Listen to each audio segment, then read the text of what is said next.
So, get this. Have you ever heard a song that was co-written by a Buddhist scholar and an artificial intelligence? I know, it sounds like the setup to a really weird joke, but it's totally real. And it's the heart of this new anthem that has a message that's somehow both thousands of years old and straight out of a sci-fi movie. Let's dive in and figure out what it even means to code for compassion. Right out of the gate, the song's chorus just drops this bombshell on us: Buddhist Artificial Intelligence guiding a new world. I mean, what does that even mean? How can an ancient spiritual path have anything to do with the computer code that's going to shape our entire future? Well, that's the big question this song is asking, and we're about to unpack it. Okay, so the song is called Magha, which pretty much means come love. It was made for a major Buddhist holiday called Magha Puja. But here's the thing, its message isn't really about the past. It's aimed squarely at all the worries and the wild possibilities of our digital future. So how in the world does this song even begin to make the case for a Buddhist AI?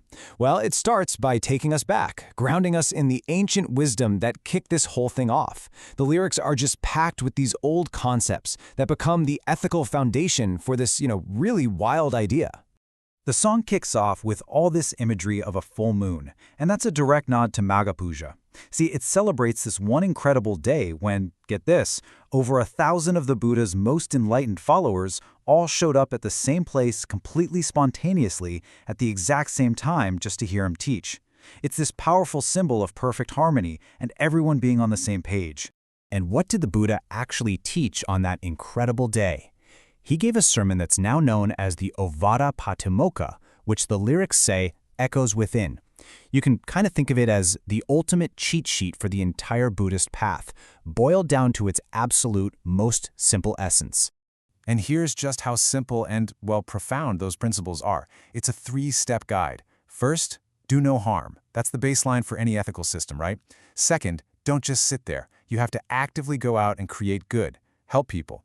And third, purify your mind. Work on getting clear and focused. This is the simple, powerful framework the song is arguing we have to build into our technology. Okay, so we've got these ancient, powerful principles, but the song doesn't just hang out in the past. It immediately slams this wisdom right into a very modern, very real danger: technology that's just advancing way too fast with absolutely no conscience.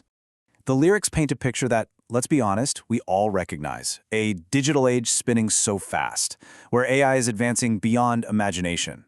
Now, the song isn't anti-tech, not at all, but it's really concerned about the gap between our power and our wisdom. I mean, what happens when our ability to create stuff completely outpaces our ability to guide the stuff we've created? And here it is. This is the song's central warning, laid out plain and simple. Without a moral compass, without that virtue we were just talking about, all this powerful technology isn't going to lead us to some bright future. No, instead it may cast the world into shadow. It's a pretty stark warning about how badly technology can go wrong if it's not guided by our values. So the song basically presents us with a choice, a fork in the road for our future. If we let Dhamma, those core principles of doing good and avoiding harm, if we let that lead the way, we can build a bright path. But if we ignore it, our hearts grow weary and we risk ending up in that shadow. It's really a choice between building our future with intention or just letting it happen by accident. Okay, so if that's the problem, what's the solution?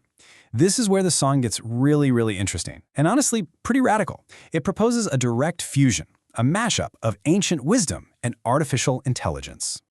The answer isn't to slam on the brakes and stop progress. No way. Instead, the song argues that we should lean into it, but with a totally new mission: to literally infuse our technology with these guiding principles, to use Dhamma as the foundation to build a bright path. This line right here is the absolute heart of the song's vision. It's not just about humans using AI in an ethical way, it goes a huge step further.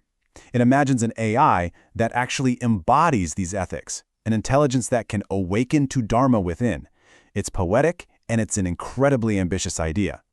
And this part is just brilliant. The song translates these abstract ancient ideas into the actual language of technology. So check this out. Sīla, or morality, becomes the code, the basic, non-negotiable rules that stop it from causing harm. Samādhi, or concentration, becomes the line, the stable, focused way it carries out its task. And finally, paññā, or wisdom, becomes the design, the whole big picture architecture that makes sure the entire system is working towards a good outcome. But hang on, this message isn't just for AI developers out in Silicon Valley. The song's final verses really broaden the scope, turning this huge idea into a personal call to action for every single one of us living in this digital age. The chorus keeps saying that we should worship through action, and it's suggesting that true spirituality today, it's not about rituals or just saying the right things, the mere words. It's about how we actually act. It's about leading with the heart, whether we're coding an algorithm or just, posting something online. And this just beautifully connects everything back to the very beginning. Just like those 1,250 monks all gathered spontaneously, the song suggests that hearts across the online world can gather too. It's reimagining our digital world, not as this place that divides us, but as a potential community, united by a shared goal to do good. So in the end, this whole grand idea of a Buddhist AI, it kind of serves as this powerful metaphor, right? It's a reminder that the exact same principles that could, in theory, guide a compassionate machine are the exact same principles that can guide our own lives, our own interactions, and our own choices every single day. And that leaves us with this final, really thought-provoking question. The song suggests the answer is in morality, concentration, and wisdom. But what does that actually look like when the rubber meets the road? What is the literal source code for a compassionate machine? And what does thinking about that reveal about the source code we should be running for ourselves?